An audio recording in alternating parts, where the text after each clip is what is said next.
Energy difference between two orbits, इसका मतलब ये कि एक न्यूक्लियस और ये हुआ इलेक्ट्रॉन फर्स्ट ऑर्बिट में, फिर इलेक्ट्रॉन सेकंड ऑर्बिट में और इस तरह से इलेक्ट्रॉन थर्ड ऑर्बिट में।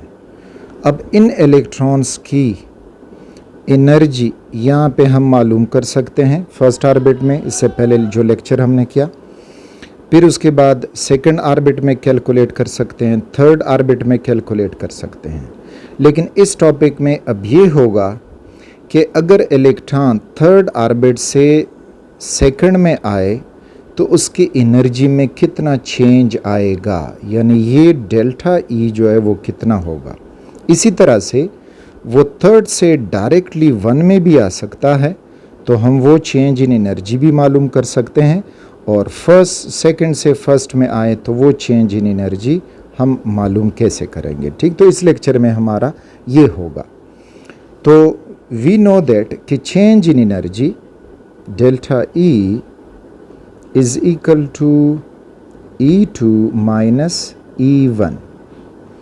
E2 यानी एनर्जी इन हायर ऑर्बिट, ये होगी हायर ऑर्बिट में उसकी एनर्जी, और E1 energy in lower orbit. अब तवज्जो दीजिए, हायर ऑर्बिट यानी E2 का मतलब ये नहीं है कि second orbit, no, any higher orbit.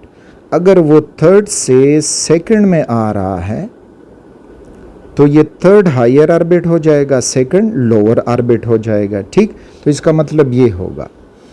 इससे पहले हमने एनर्जी डिराइव की कि energy of electron in any orbit E is equal to Z minus Z square ME4 divided by N square 8 epsilon naught square H square.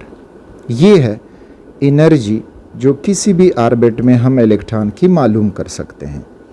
अब हमने इस energy को E2 में हायर ऑर्बिट में पुट करना है और लोअर ऑर्बिट में पुट करना है, तो फ़र्क सिर्फ ये आएगा कि अगर हम इसको E2 लेते हैं तो E2 यानी energy in higher orbit is equal to minus Z square ME4 divided by हो जाएगा N2 स्क्वेयर, बाकी वहीं 8 epsilon naught square H square. ये हुआ इन हायर ऑर्बिट।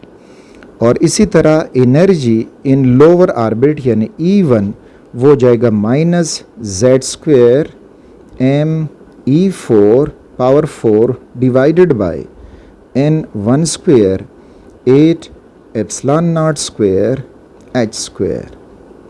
अब ये दोनों वैल्यूज़ ऊपर डिफरेंस इन एनर्जी में हम पुट करेंगे, तो डिफरेंस इन एनर्जी जो था हमारे पास that is delta E is equal to E2 minus E1। यहाँ पे पुट करने से हमें अब क्या मिलेगा, so let's see, delta E is equal to E2 हो जाएगा minus Z square ME4 divided by N2 square 8 epsilon naught square H square.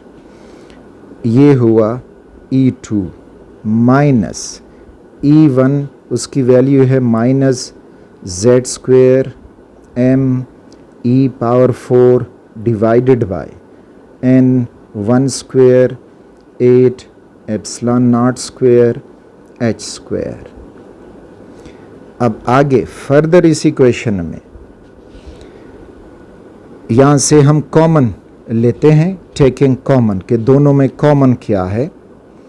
तो अगर हम इसको फर्दर सिंप्लीफाई करें तो पहले ये से सिंप्लीफाई करते हैं कि ये हो जाएगा minus Z square ME power 4 divided by N2 square 8 epsilon naught square H square. Minus into minus becomes plus, तो plus Z square e power 4 divided by n1 square 8 epsilon naught square h square. अब common लें, taking common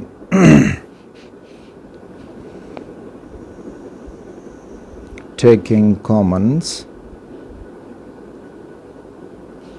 तो taking commons में हमें मिल जाएगा delta E is equal to Z square common है, M E 4 M और ई पावर 4 ये कॉमन है, नीचे डिनोमिनेटर्स में 8 कॉमन है, एप्सिलॉन नॉट स्क्वेयर कॉमन है और एच स्क्वेयर कॉमन है। बाकी फर्स्ट वन में बचा -1/n2 स्क्वेयर और सेकंड वन में बचा -+1/n1 स्क्वेयर। फिर थोड़ा सा इसको रीअरेंज करें।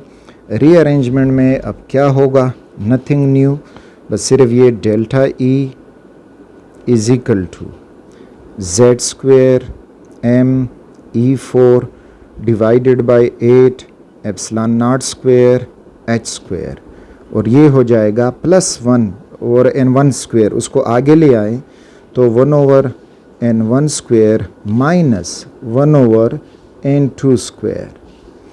तो ये है वो फाइनल इक्वेशन जिसकी मदद से हम energy difference between two orbits मालूम कर सकते हैं। बस ऑर्बिट कहाँ से आ रहा है तो यहाँ पे उसकी वैल्यू लगेगी, यानी हायर ऑर्बिट, और कहाँ पहुँचा नीचे वाला तो यहाँ पे लोअर ऑर्बिट, और फिर उनको सॉल्व करके you will get the value for that equation. Further इसको हम सिंप्लीफाई कर सकते हैं फॉर हाइड्रोजन। तो हाइड्रोजन के लिए फॉर हाइड्रोजन Z यानी atomic number of hydrogen is 1, तो ये ऊपर वाला इक्वेशन, और फिर ये सारे m e power 4 divided by 8 epsilon naught square h square, इनकी वैल्यूज़ जब हम डालेंगे, पुटिंग वैल्यूज़ ऑफ दीज, तो we will get 2.18 into 10 power -18। तो ये वैल्यू ऊपर लगाएंगे तो हाइड्रोजन के लिए सिंप्लीफाई हो जाएगा कि delta E change in energy is equal to 2.18 into 10 power -18 और आगे 1/n1 स्क्वेयर -1/n2 स्क्वेयर, और ये हो जाएगा जूल पर एटम। अगर किलो जूल पर मोल में हो तो फिर हो जाएगा delta E is equal to 1312.36 into 1/n1 square -1/n2 square, और ये हो जाएगा किलो जूल पर मोल। सो ये हैं वो रिलेशन जो हम इस्तेमाल कर सकते हैं हाइड्रोजन में एनर्जी कैलकुलेशन के लिए। बस यहाँ पे सिंप्लीफाई इस तरह हो गया है कि हम कर सकते हैं कि कितना उसमें होगा हमारे पास, जो इसमें ये चीज़ें मौजूद हैं, हायर ऑर्बिट कौन सा है, लोअर ऑर्बिट कौन सा है, तो वो वैल्यूज़ यहाँ पे लगा के हम इजीली इसको फिर परफॉर्म कर सकते हैं। फर्दर इसमें जब हम कोई एग्जांपल वगैरह प्रैक्टिस करते हैं कि हमें कोई एग्जांपल इसमें कैसे मिलेगा, तो लेट्स सी। तो फॉर एग्जांपल कहते हैं कि हाइड्रोजन में एक इलेक्ट्रॉन थर्ड ऑर्बिट से सेकंड में आया तो उसकी एनर्जी में चेंज कितना होगा। Higher orbit n2 is 3, lower orbit n1 is equal to 2 hydrogen में, और मांगा जाता है कि अब चेंज इन एनर्जी यहाँ पे क्या आएगा। So this is the example for the time being. तो लेट्स सी। तो चेंज इन एनर्जी फार्मूला ये है कि चेंज इन एनर्जी, और energy change kilojoule per mole में मालूम करना है, तो change in energy is equal to 1312.36। और आगे जाके हमने क्या करना होगा कि हमें है 1/n1²। तो n1 2 है तो इधर लग जाएगा 2² माइनस 1/n1²। ठीक, तो 1/n2², सॉरी 1/n1² 2² हुआ और 1/n2² वो 3 है तो वो लग जाएगा 3²।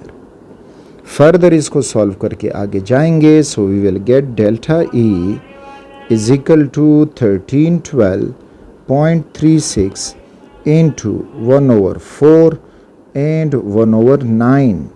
अब इसका एलसीएम लेके ये सारी कैलकुलेशन करते जाएंगे तो that is delta E is equal to 1312.36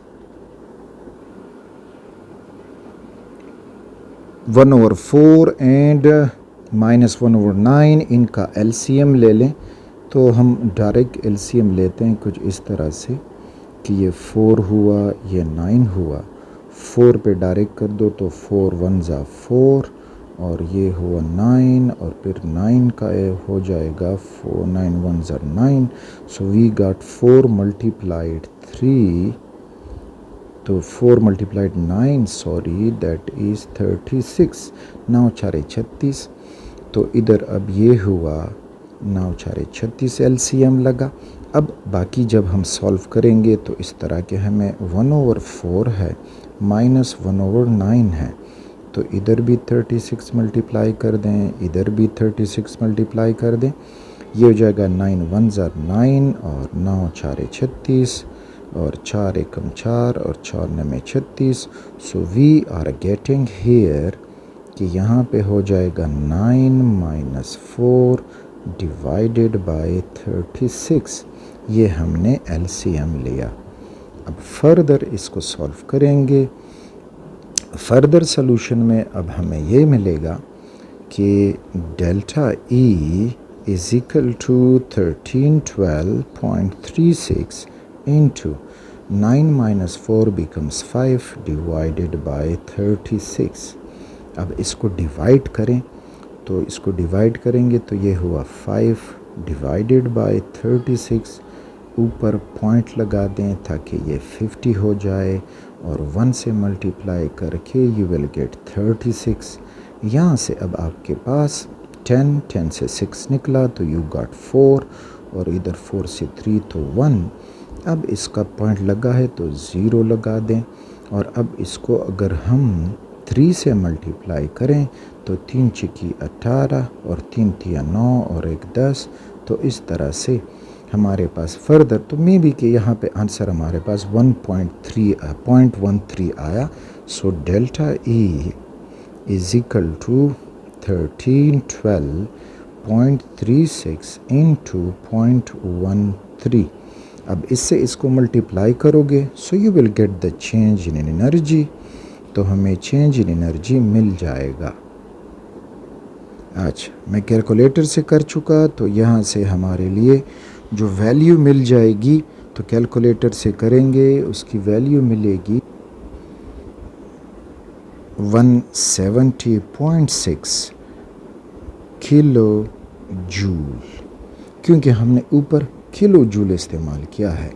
अब ये नेगेटिव साइंस वगैरह नहीं लगा, नेगेटिव साइन जो है वो अंदर ब्रैकेट में चला गया है। मींस कि इन दोनों में इतनी डिफरेंस है। जब इलेक्ट्रॉन थर्ड ऑर्बिट से सेकंड में आएगा तो इतनी एनर्जी वो रिलीज़ करेगा, या थर्ड से ऊपर जाता है तो इतनी एनर्जी वो एब्जॉर्ब करेगा। So this was the calculation of energy difference between two orbits.